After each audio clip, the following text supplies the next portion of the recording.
अगला देखिए, अब जैसे ये वाला सवाल है, ठीक, अब इसको ध्यान से समझिएगा कि पिछली बार हमने जो लाइन बोली उस लाइन का मतलब क्या है। अब यहाँ पे निजाम है, ठीक, और समीर है। कह रहा है निजाम 25,000 रुपए लगाकर एक व्यापार आरंभ करता है और समीर 2 माह बाद 30,000 रुपए लगाता है।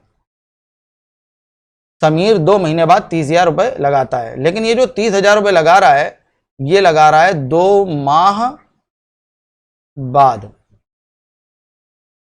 तो इसका आंसर कई लोग कहेंगे कि 5 से काट लिया, 5 25, 5 छक्का 30, 5:6 आना चाहिए, लेकिन नहीं आएगा। ठीक, क्यों नहीं आएगा? क्योंकि 18,000 के लाभ को किस अनुपात में बांटेंगे, वो ये पूछ रहा है। लेकिन ये तो बताओ कि व्यापार चला कितने समय तक। यहां देखो, क्या व्यापार का समय वो दे रहा है? व्यापार का समय मालूम है हमको? ये 18,000 रुपए का लाभ हो रहा है, कब हो रहा है? 1 साल बाद हो रहा है, 8 महीने बाद हो रहा है, 20 महीने बाद हो रहा है, 2 साल बाद हो रहा है, कब हो रहा है नहीं मालूम है। तो इससे फर्क क्या पड़ेगा? इससे फर्क ये पड़ेगा कि अगर समय 10 महीने होगा तो हम यहां गुणा करेंगे 10 का, और ये आया 2 महीने बाद, यहां गुणा करेंगे 8 का, रेशियो चेंज हो जाएगा। लेकिन अगर यहां समय 1 साल है, यहां गुणा करेंगे 12 का, तो यहां 2 महीने कम, यहां गुणा करेंगे 10 का, फिर रेशियो चेंज हो जाएगा। यहां गुणा करेंगे 24 का, यहां 2 महीने कम, यहां गुणा करेंगे 22 का, फिर रेशियो चेंज हो जाएगा। तो जब तक ये समय एकदम कंफर्म नहीं मालूम होगा, तब तक ये लाभ किस अनुपात में बांटेंगे, इसका आंसर हमें मालूम नहीं चल सकता है। तो इसका आंसर इनमें से कोई नहीं होगा। इसका सही आंसर होगा CND। तो डी नंबर इसका आंसर है। इसका आंसर, सही आंसर आएगा CND। इसका आंसर हम लोग ज्ञात ही नहीं कर सकते हैं कि इसका आंसर क्या है। ठीक है, अगला क्वेश्चन देखिए। 3 साझीदार हैं ABC।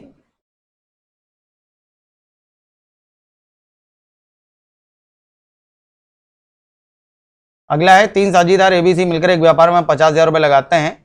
अब ये क्वेश्चन बढ़िया, ध्यान से देखिएगा। ए ने B से 4,000 रुपए अधिक लगाए। ये जो ए है, इसने B से 4,000 रुपए अधिक लगाए, और B ने C से 5,000 रुपए अधिक लगाए। तो अगर ये गुने में चल रहा होता, परसेंटेज में चल रहा होता, तो ये सवाल डायरेक्ट हल हो जाता। लेकिन क्योंकि ये रुपए में चल रहा है, 4,000 5,000 रुपए, तो ये डायरेक्ट नहीं होगा, इसको एक्स मान के करना पड़ेगा। तो हमने मान लिया कि C ने अगर x रुपए लगाए हैं, तो B ने लगाए होंगे x प्लस 5,000 रुपए ज्यादा, और A ने लगाए होंगे और 4,000 ज्यादा, तो इसने लगाए होंगे x प्लस 9,000। ठीक है, अब इन तीनों को आप जोड़ लो। जब आप इन तीनों को जोड़ोगे तो कितना आ जाएगा? 3x plus 9 5 14,000। और ये तीनों ने टोटल व्यापार में लगाए हैं 50,000। तो 3x बराबर हो जाएगा, ये 14 यहां घटा दीजिए, तो ये आ जाएगा 36,000 रुपए। तो x बराबर हो जाएगा 12,000 रुपए। ठीक, तो x बराबर 12,000 आ गया। तो यहां से अब ये निकल के आएगा कि इन तीनों ने कितना कितना धन लगाया था। अब ABC का हिस्सा निकलेगा। ठीक है, अब हम निकालने जा रहे हैं ABC ने कितना कितना धन लगाया था, वो धन निकलेगा। ठीक है, देखिए, तो ABC, तो x का मतलब C ने लगाया था 12,000, और B का मतलब 12 5 17,000 इसने लगाए थे, और इसने 17 और 4 21,000 रुपए लगाए थे। तो 3 जीरो से 3 जीरो कैंसिल हो गए, तो अनुपात आ गया 21 17 12 का। तो मेरे हिसाब से इन तीनों द्वारा लगाई गई कुल राशि जो है वो है 50। तो ये 50 बराबर, अब ये लाभ का अनुपात आया है, तो 50 बराबर कुल लाभ के आंसर आ जाएगा 35,000 के। तो 50 बराबर हो जाएगा 35,000 के। तो 1 बराबर होगा 700 के। तो कह रहा है ए को कितना धन मिलेगा, तो 21 मिलेगा। तो 21 इंटू 700, तो ये आंसर आ जाएगा 7 एकम 7, 7 दूना 14, 14,700 रुपए इसका आंसर है। डी ऑप्शन सही है, आंसर आ जाएगा 14,700 रुपए। अगला देखिए, कह रहा है किरण, संयोग और किशोर ने एक व्यापार 4700 रुपए में आरंभ किया। ठीक है, बिल्कुल सेम वैसे ही क्वेश्चन है जैसा भी हम लोगों ने लगाया था। किरण है, संजोग है और किशोर है। इन तीनों ने मिलकर जो टोटल रुपया लगाया है वो लगाया है 4700। अब देखिए यहाँ क्या कह रहा है, किरण ने संजोग से 500 रुपए अधिक लगाए। किरण ने 500 रुपए अधिक लगाए, किससे? संयोग से। और संजोग जो है वो किशोर से 300 रुपए अधिक लगाता है, इसने 300 रुपए अधिक लगाए। तो ये लगाएगा अगर x, तो ये लगाएगा x प्लस 300, और ये लगाएगा x प्लस 5 3 800। तो इन तीनों को जब आप जोड़ेंगे तो ये आ जाएगा 3x प्लस 8 3 11 1100 बराबर आ जाएगा 4700 के। तो 3x बराबर आ जाएगा 3600, तो x बराबर आ जाएगा 1200।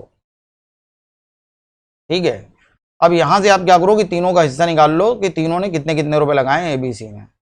तो यहाँ पे C बराबर आ जाएगा 1200, B बराबर आ जाएगा 12 3 1500 और A बराबर आ जाएगा 15 और 5 20, 2000। तो 20 से 20 कैंसिल हो जाएगा, कट रहा नहीं है, तो यही इनका अनुपात हो जाएगा। तो मेरे हिसाब से टोटल जो अनुपात बन रहा है, ठीक, वो आ रहा है 47। तो 47 बराबर होगा 1410 के, तो 1 बराबर होगा 30 के। तो किरण को कितना हिस्सा मिलेगा, तो ये है किरण, ठीक, और किरण का हिस्सा है 20, तो 20 बराबर हो जाएगा 20 इंटू 30, आंसर आ जाएगा 600 रुपये। तो 600 रुपये इसका आंसर है, डी ऑप्शन सही है, किरण का हिस्सा आ जाएगा 600 रुपये है। अगला देखिए, अगला भी सेम बिल्कुल उसी तरह का है। कह रहा है ABC एक कारोबार के लिए 47,000 रुपये दान देते हैं। A, B और C तीनों ने मिलकर टोटल 47,000 रुपये लगाए हैं। A जो है वो B से 7,000 रुपये अधिक लगाता है। A ने 7,000 रुपये ज़्यादा लगाए हैं B से, और B C से 5,000 रुपये अधिक लगाता है। B 5,000 रुपये अधिक लगाएगा C से। तो C ने लगाए हैं X, तो B लगाएगा X प्लस 5,000 और ये लगाएगा X प्लस 7 5 12,000। तो हल कर लीजिए, टोटल हो जाएगा 3x प्लस 12 और 5 17,000 बराबर आ जाएगा 47,000 के। तो 3x बराबर हो जाएगा 30,000 के, तो x बराबर हो जाएगा 10,000, x बराबर 10,000। तो ABC का हिस्सा निकाल लीजिए तीनों का अलग अलग। तो C बराबर आ जाएगा 10,000, B बराबर आ जाएगा 15,000 और A बराबर हो जाएगा 22,000। 3 0 से 3 0 से 3 0 कट गए, अनुपात आ जाएगा 22 15 और 10 का। तो मेरे हिसाब से जो टोटल लाभ है वो है 47। ठीक है, अब कह रहा है तो 9400 में से B का हिस्सा बताइए। तो 47 बराबर है 9400 के, तो 1 बराबर होगा 200 के। तो कह रहा है B का हिस्सा, तो 15 बराबर होगा 15 इंटू 200। तो इसका जो आंसर आएगा वो आ जाएगा 3,000। तो B का जो लाभ होगा वो 3,000 रुपये का होगा। C ऑप्शन इसका आंसर है, आंसर आएगा 3,000 रुपये। अगला देखिए, अब कह रहा है 3 साझेदारों ने मिलकर एक व्यापार आरंभ किया, A, B, C, और इन्होंने कुल 1,14,000 रुपये लगाए हैं। वर्ष के अंत में उन्हें लाभ में से A को मिला है 337 रुपये 50 पैसे, B को मिला है 1125 रुपये और C को 675 रुपये मिले हैं। तो लाभ का प्रतिशत क्या था, प्रतिशत लाभ बताना है। तो प्रतिशत लाभ बताने के लिए आपको कुछ नहीं करना है, टोटल लाभ जोड़ लीजिए कितना है, इन तीनों को आप जोड़ो। तो देखिए इनको जब आप जोड़ेंगे तो आ जाएगा 2137.5, ये कुल लाभ है। और ये जो कुल लाभ है वो कितने का लाभ है, ये लाभ है 1,14,000 रुपये का। तो ये हमें निकालना है प्रतिशत लाभ कि ये 1,14,000 का कितने प्रतिशत है। तो ये 0 से पॉइंट हट जाएगा, ये 0 से 0 कैंसिल हो जाएगा। तो जब आप इसको हल करेंगे तो आ जाएगा 1.8। तो 1.8% ये इसका आंसर है। ठीक है, अगला देखिए, ABC एक व्यापार में साझेदार है। ABC एक व्यापार में साझेदार है जिसमें A का अंशदान 10,000 रुपये है। A का अंशदान 10,000 रुपये है और इसमें कह रहा है 1,000 रुपये के लाभ में से A को 500 रुपये मिलते हैं। इसको लाभ का 500 रुपये मिल रहा है। ठीक, ये लाभ बता रहा है, लाभ में से इसको 500 रुपये मिलते हैं और B को 300 रुपये मिलते हैं। तो C को बचे 200 रुपये मिले होंगे। तो जिस अनुपात में इनको लाभ मिल रहा है, ठीक है, इन्होंने पूंजी भी उसी अनुपात में लगाई होगी। तो कह रहा C की पूंजी बताइए। ठीक, तो अगर 5 बराबर 10,000 के है, 5 बराबर है अगर 10,000 के, तो 1 बराबर होगा 2,000 के। तो C की पूंजी 2 बराबर 4,000। तो इसका आंसर आ जाएगा 4,000 रुपये। ठीक है, तो C ने 4,000 रुपये लगाए हैं, A ऑप्शन इसका आंसर है। अगला देखिए, यहां से एक्चुअल में सही क्वेश्चन शुरू हो रहे हैं, यहां से आपको बहुत ध्यान देना है। सबसे पहला क्वेश्चन देखिए, कह रहा है कुमार है और दीपक है। कुमार ने 5,000 रुपये लगाए हैं 5 महीने के लिए, जबकि दीपक 6,000 रुपये लगाता है 6 महीने के लिए।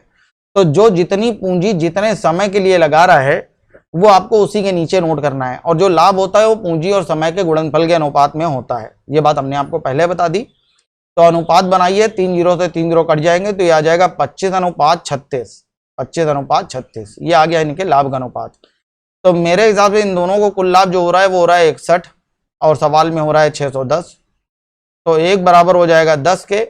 तो कह रहा है दीपक का हिस्सा बताइए, तो दीपक का हिस्सा 36 बराबर हो जाएगा 360 रुपए के। ठीक, तो 360 रुपए इसका आंसर है। ए ऑप्शन सही है, आंसर आएगा 360 रुपए। अगला देखिए, मनोज कह रहा है मनोज एक व्यापार में 50,000 रुपए लगाता है। ठीक, मनोज है और मधु है।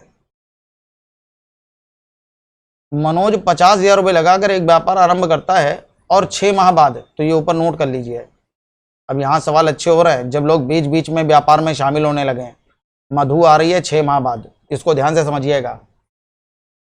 तो मनोज 50,000 रुपए लगाकर एक व्यापार आरंभ करता है और 6 माह बाद मधु 80,000 रुपए लगाकर साझीदार हो गई। तो जब भी कोई बंदा बीच में शामिल होगा, जैसे मधु आ रही है 6 महीने बाद, तो इस सवाल में ये मालूम होना बहुत जरूरी है कि व्यापार चला कितने समय। तो देखिए कह रहा है वर्ष के अंत में, समय है 1 साल। तो मनोज के लिए कुछ नहीं कह रहा है, मनोज तो इस व्यापार में रहा 12 महीने तक और मधु 6 महीने तक, 6 महीने बाद अगर व्यापार में आ रही है, मधु व्यापार में आई है 6 महीने बाद, तो इसका मतलब 6 महीने वो व्यापार में नहीं रही, तो रही क्या महीने, 6 महीने। तो ये 4 जीरो से 4 जीरो कट जाएगा। 4 से काटा 4 तिया 12, 4 से काटा 4 दूना 8, 3 से काटा 3 दूना 6, तो ये आ जाएगा 5:4। 5:4। तो ये जो लाभ होंगे वो इसी अनुपात में बांटेंगे, 5:4 के अनुपात में। तो मेरे हिसाब से कुल लाभ है 9 और सवाल में है 24,500। तो एक बराबर होगा 9 दूना 18, 6 बचेगा 65 हो जाएगा, 9 सत्ते 63, 2 बचेगा 20 हो गया, 9 दूना 18, फिर 2 बचेगा, 9 दूना 18, 0.22 आता चला जाएगा। अब देखिए पूरा पूरा कट नहीं रहा है, तो मनोज का हिस्सा आप निकालेंगे 5 बराबर, तो 5 का गुणा कर लीजिए, 5 दूना 10, 10 जीरो हाथ लगा 1, 5 दूना 10, 10 और 11 की 1 हाथ लगा 1, 5 दूना 10 और 11 की 1 हाथ लगा 1, 5 सत्ते 35, 1 36 की 6 हाथ लगा 3, 5 दूना 10 और 3 13। तो लगभग वही 13,611 आ रहा है जो ऑप्शन में है नहीं। ठीक है, तो ये पूरा पूरा कट नहीं रहा था, तो इसका आंसर डी ऑप्शन ही आएगा, इनमें से कोई नहीं। तो ठीक है, इसी के साथ आज की अपनी क्लास यहीं पूरी होती है।